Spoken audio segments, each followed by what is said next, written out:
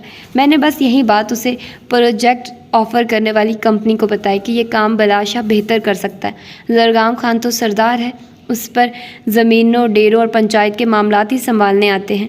میں نے تو بس چھوٹی سی انفارمیشن دے کر کسی کا بھلا کیا تھا، لیکن وہ اس بھلے کے طور پر اپنا پروجیکٹ میری کمپنی کو دے گئے۔ تو بتاؤ اس میں میرا کیا قصور؟ کندھے جھکا کر کہتا وہ بہرام شاہ کو ماتھا پیٹنے پر مجبور کر گیا تھا، جبکہ بلاشا کی باتوں پر عقیدت نے اسے 200 سلواتیں سنا کر فون بند کیا تھا۔ کب سدھرو گے بلاج؟ کیا سوچے گا زرگام؟ تعصب بھرے لہجے میں کہتے بہرام شاہ کھڑا ہوا تھا۔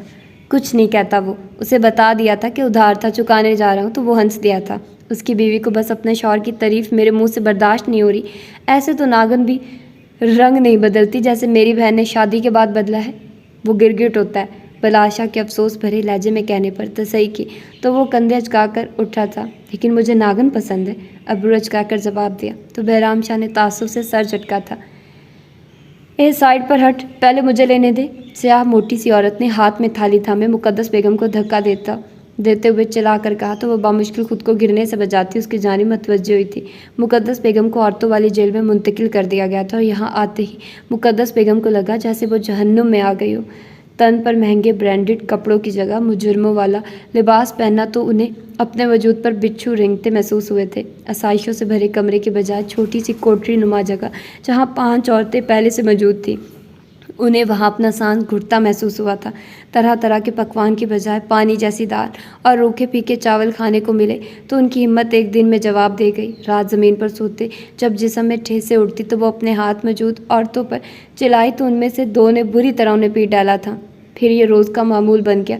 وہاں موجود پہلی عورتوں نے انہیں جیسے اپنا غلام بنا لیا تھا۔ اپنے حصے کا کام وہ مقدس بیگم سے کرواتی، کام غلط ہونے یا نہ کرنے کی صورت میں وہ ان کی درگت بنا کر رکھتے تھے۔ اس تھوڑے سے ہی عرصے میں روب دبدبے والی مقدس بیگم کی شناخت کھو چکی تھی۔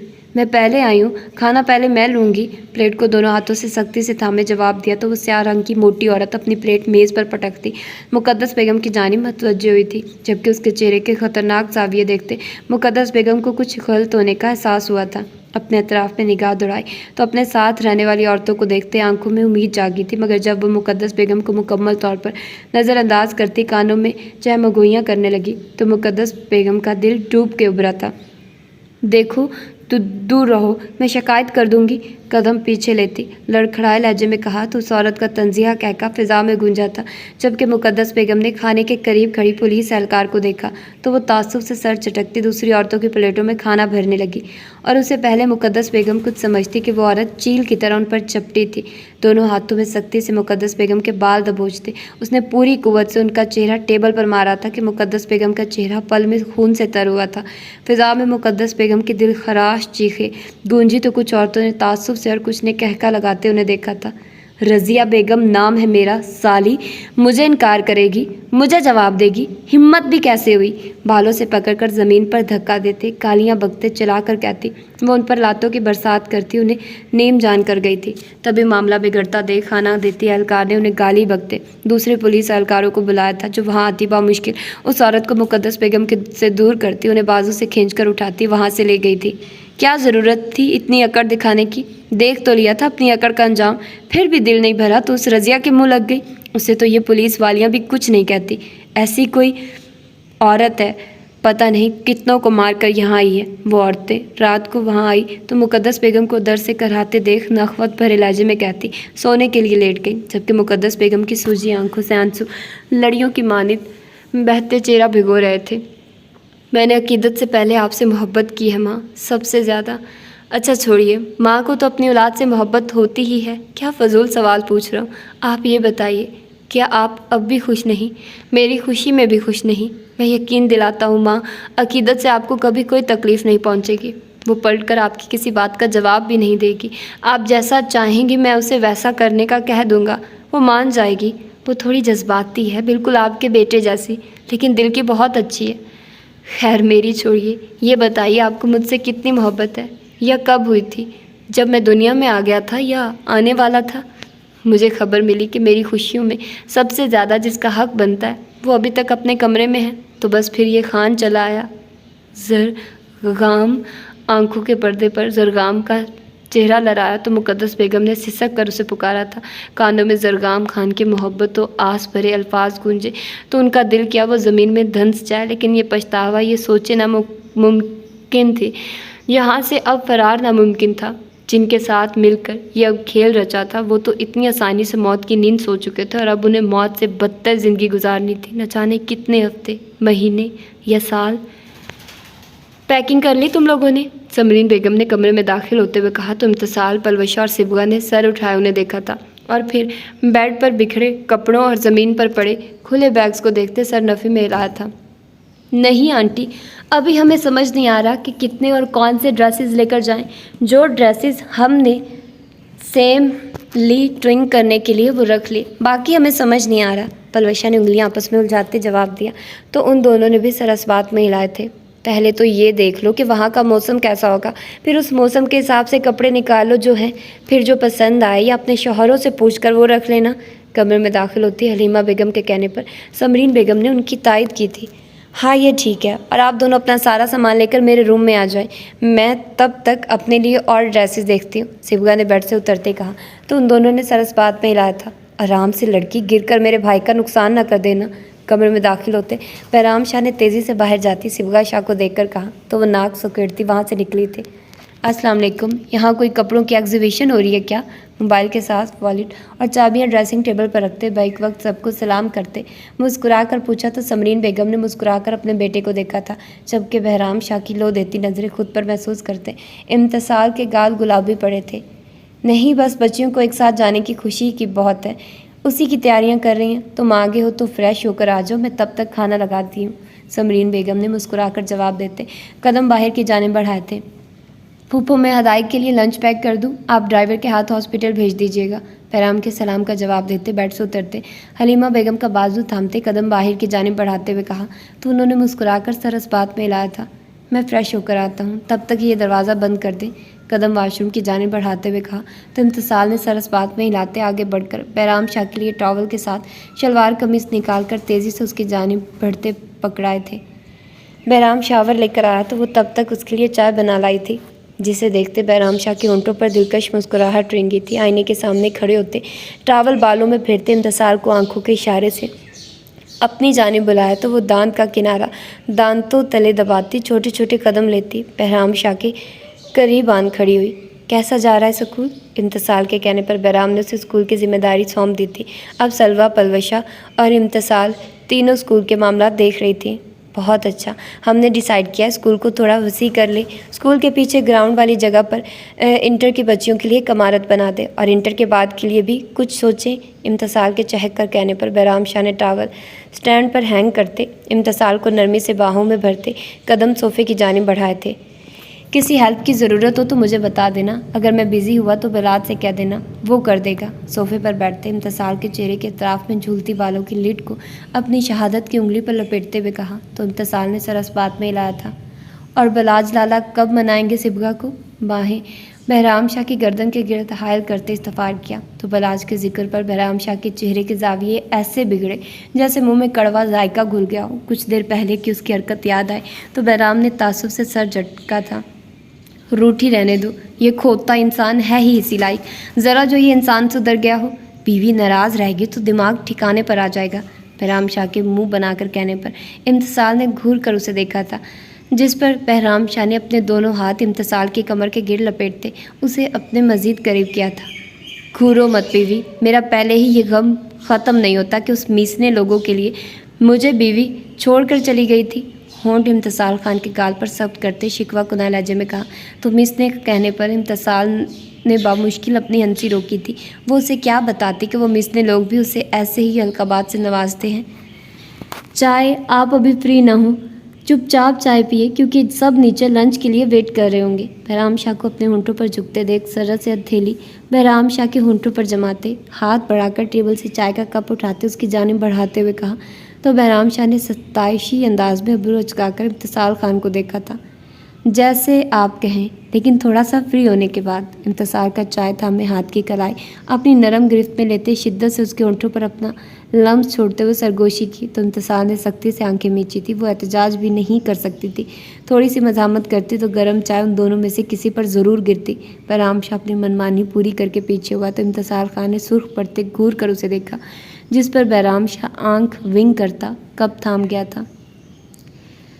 تو یہ تھی آج کی ایپیسوڈ، جو کہ سیکنڈ لاسٹ ایپیسوڈ ہے، اور اس کے بعد جو اگلی ایپیسوڈ ہے وہ لاسٹ ایپیسوڈ ہوگی فائنلی۔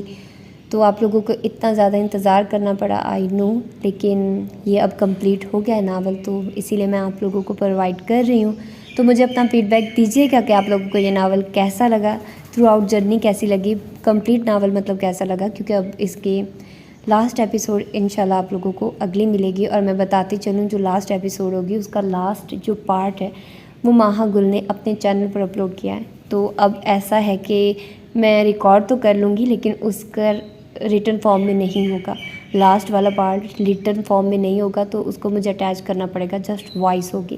تو آپ لوگ دیکھ لیجئے گا، جو صرف سنتے ہیں ان کے لیے ریٹن فارم میں ماہا گل کے چینل پر ہی ہوگا، تو وہ وہاں پر جا کر پڑھ سکتے ہیں۔ تو ٹھیک ہے، اپنا ڈھیر سارا خیال رکھیے گا اور مجھے دعاؤں میں یاد رکھیے گا۔ ملتے ہیں انشاءاللہ اس کی لاسٹ ایپیسوڈ میں۔